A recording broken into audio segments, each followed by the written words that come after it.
Polite applause for what can be described as a tame all-candidates forum for Kelowna Lake Country, hosted by the Kelowna Chamber of Commerce Friday. Incumbent Ron Kennan led things off by playing the fear card, saying the recession wasn't over, and now is not the time to go on a spending spree. By raising taxes, which the opposition members are proposing to do to pay for their lofty, big, expensive plans, we cannot afford that.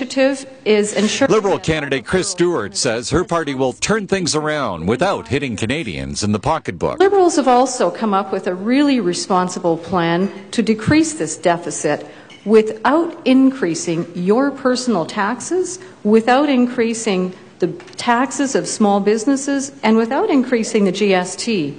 Staying with taxes, how about corporate taxes? NDP, the Green, the Liberal Party, all want to raise corporate taxes. One thing we're not going to do is raise corporate taxes. We're going to maintain them at 2010 levels. Kalmanovich says it was time to call big businesses bluff.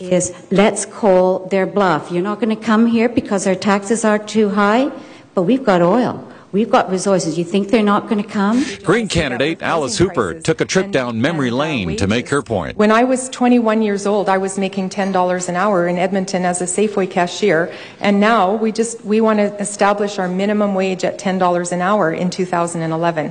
So how have the big corporations and our incentives to them helped our local people here? Things jumped to propose reforms to the justice system, with the Harper government vowing to get tough on crime. I believe Canadians have lost trust in our justice system.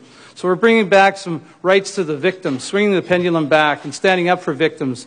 And for those organized crime and gang groups in our community, we're going to get tough on crime. As compared to the Conservatives' plan to build bigger prisons, because that's only half the solution. We've done our homework. We've talked to doctors, emergency room nurses, policemen, and victims of crime.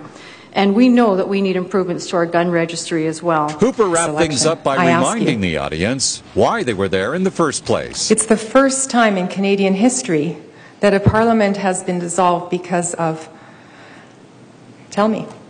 Contempt of Parliament. Contempt of Parliament.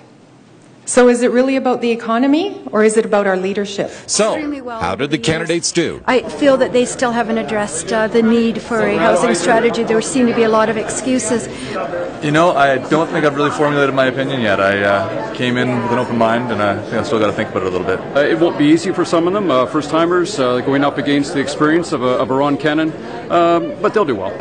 I think there's still 15% of the population that has not made up its mind, and I don't think anybody in here was dissuaded from what they might be going to do. Kelly Hayes, Castanet Media.